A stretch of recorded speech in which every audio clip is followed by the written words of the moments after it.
Just remember, FPL is tough, but you are tougher. Well, that is unless you sell Son for the second time right before he hauls again. Then you become a broken FPL manager, like me.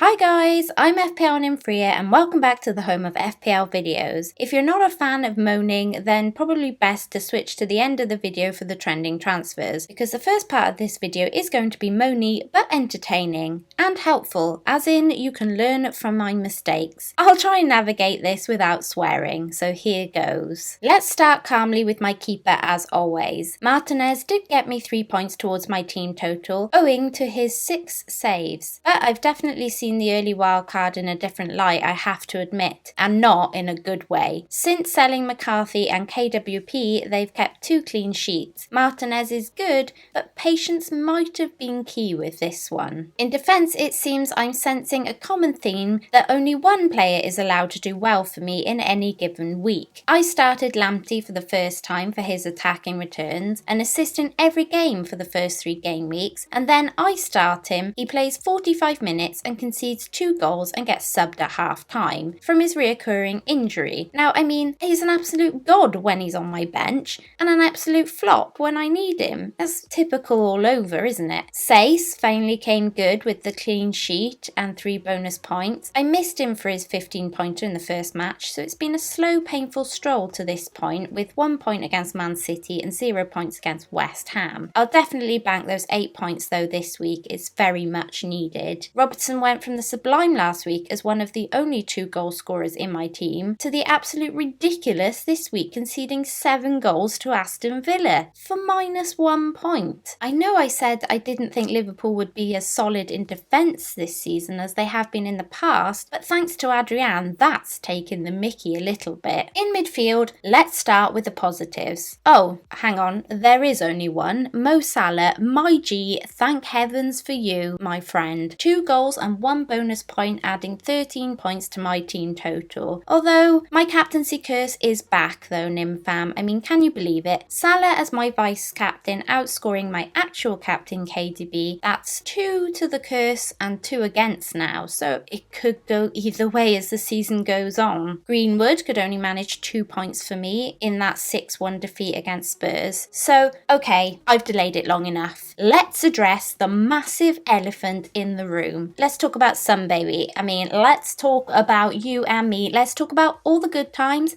and the bad times. Wait, hold up. There's only been bad times. Let me just take a minute here to mourn the loss of my dignity as an FPL manager thanks to Jose Mourinho. Lots of swear words come to mind here. I was fully duped. Grade A, done over by this farcical injury mind game shizzle. Son was in my team from game week 1. I had a gut call he was the one to go for all pre-season. After a poor game week 1, I thought, you know what? Maybe, just maybe, I've got this a little wrong. Out you go, Sonny. No worries, Nim. Here's 4 goals to prove why you should have never sold me. Okay, I say. Sorry, Sonny. I screwed up. Come back. I'm willing to admit when I've done wrong. He comes back, 1 point and off at half time. Okay, so at this point, I'm a little annoyed, but not too worried. Jose says it's tactical. I mean, I don't really understand why you take your best player off if it's tactical, but then what do I know? And the seed of doubt is sown. Then the rumours start circulating about injury. Now, before you say, don't listen to Twitter rumours, they're all a load of rubbish. Well, they were right about Mane testing positive before it broke, and they were right about Alisson's injury. I asked a few of my very trusted accounts, people in the know, and the vast majority of them said Son was unlikely to start. He wouldn't be risked with a hammy injury. Friday night, staring at an orange 25% chance of playing on the official site, not a training picture in sight, and nothing but injury news everywhere. I thought maybe I just switch him out till I know more. At 4 million in OR, I can't really afford a 1 or 2 pointer from Dunn or Anguissa in my team to start. So I switched him to Barnes. Now, besides that absolutely ridiculous Harvey Barnes offside VAR call, which I don't even want to get into right now, I knew as soon as I seen Son's name on that team sheet, it wasn't going to be good. I had already said on the FPL FPL Wildcats. If he plays, he will romp down that wing against United, and boy was I right. I seen the first goal and Martial being sent off before walking away for my mental health. When you live this game like I do, I mean I really live it. It's my livelihood.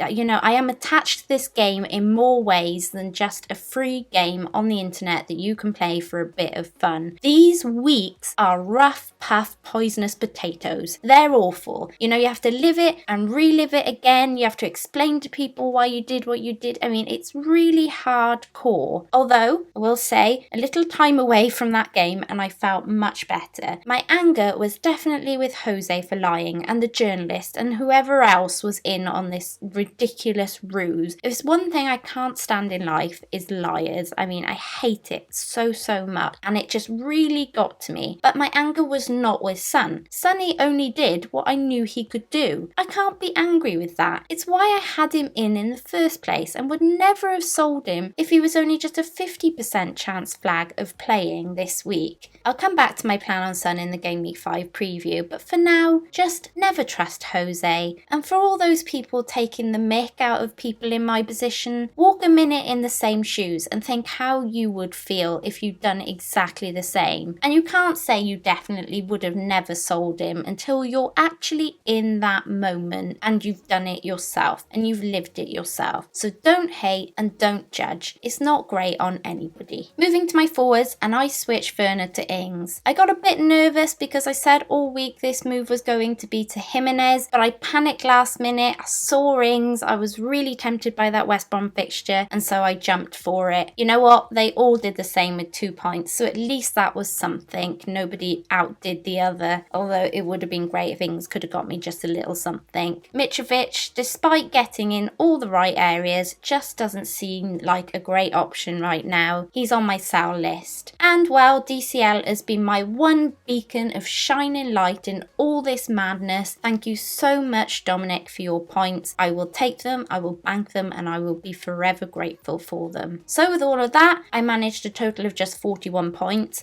That's 37 with the -4. Weirdly, that's a fair bit from the average of just 18 points. But it's not helped me much, unfortunately. All Reds heading into the international break. Looking ahead to Game Week 5, and my transfer is already done. So I've decided I could play this 2 ways. I could never go near Spurs again. I could just sod off Son and I could just forget about it. Or I could embrace this. The way I see it, Armode. Armode big styly. And I am back on Son to collect my debt. He's already in. I've done it. The transfer is done. It was between selling Barnes or Greenwood for Son, and I went with Greenwood only ever so slightly because he doesn't seem to be getting 90 minutes in every match like Barnes does. And you know what? At least Barnes did score a goal in the last match, even if it wasn't allowed. Whereas Greenwood, he's at risk of rotation. He's at risk of somebody coming in the transfer market, and he just hasn't really looked on pace yet this season. So that's why I made that switch. You know what? If you have those 2 players and you're considering who to get rid of for Son, then I'd probably go the opposite to me because, well,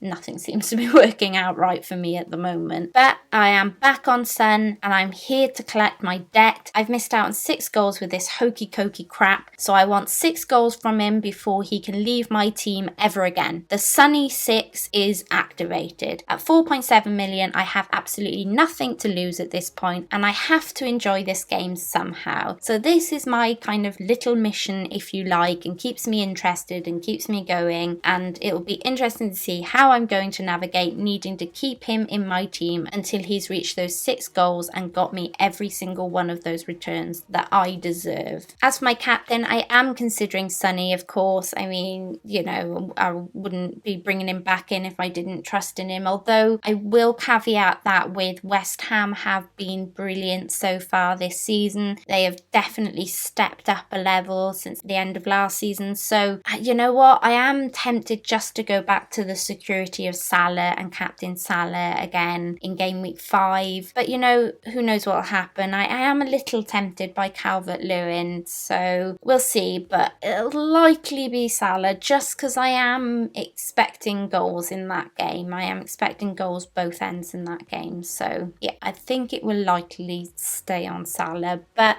there's 2 weeks and anything can happen. And lastly, moving on to the trending transfers this week. This is where I delve into the trending transfers ahead of next game week so you can see who's likely to rise and drop, as well as gauging the bandwagons over this international break. So let's take a look at the players in and out ahead of game week 5. Of the goalkeepers, Martinez is still the trendiest goalkeeper in with 152,000+ purchases. Mendy is the next highest with 49,000+ buys. Alisson is the most transferred out goalkeeper due to his injury with 109,000+ sales. The next highest out this week is Pope with 44,000+ managers getting rid of the Burnley goalkeeper. Of the defenders, James is leading the way for the sales out this week with 137,000+ managers jumping off of the Chelsea man. Trent is still the second most transferred out with 111,000+ sales. Chilwell has become very trendy as the main defender many FPL managers are turning to after his goal and an assist with 340,000+ purchases. Castanone is picking up pace though with 113,000+ purchases. In midfield, Son is unsurprisingly the main man in this week after his second double-digit haul of the season, with 598,000+ buys. Rodriguez is also highly bought with 407,000+ buys. KDB is the most switched out midfielder this week with over 189,000+ sales. Aubameyang is still the next highest midfielder sold this week though, with 173,000+ sales. Up front, Werner is still the trendiest forward out so far this week for the 4th game week running, with 249,000+ managers moving on the Chelsea man. Mitrovic and Martial are fighting it out to be the next trendiest player out for all the wrong reasons, as they both have over 120,000+ sales. Calvert-Lewin getting another goal this week is attracting non-owners, making him the trendiest forward in this week with 323,000+ buys. Though Kane has taken over the Bamford bus this week as the second most transferred in, with 243,000+ managers jumping aboard the Spurs front man. And that's it, you guys. Thanks for watching. I'm off for a well-earned rest where there is no football or FPL or Jose Mourinho. I do just want to say a quick thank you to Sam at FPL Family, to my FPL Wildcats, and to Graham Fantasy Football Focus for being there for me and seeing me through this rough time. I am sticking about over this international break, but it won't be FPL football related, at least in the first week. I'll be playing some fun console games with the FPL Wildcats over on Twitch, so check out our Twitter page for details on that. And I will be back the Thursday just before we restart for game week 5, that's Thursday the 15th, with another Dream Team stream and an FPL Wildcats question and answer stream. But before you go, please don't forget to check out my sponsors of this video, fantasyfootballfix.com. And before you go, please don't forget to like, subscribe and hit that notification bell. Until next time, where I will hopefully get some better luck.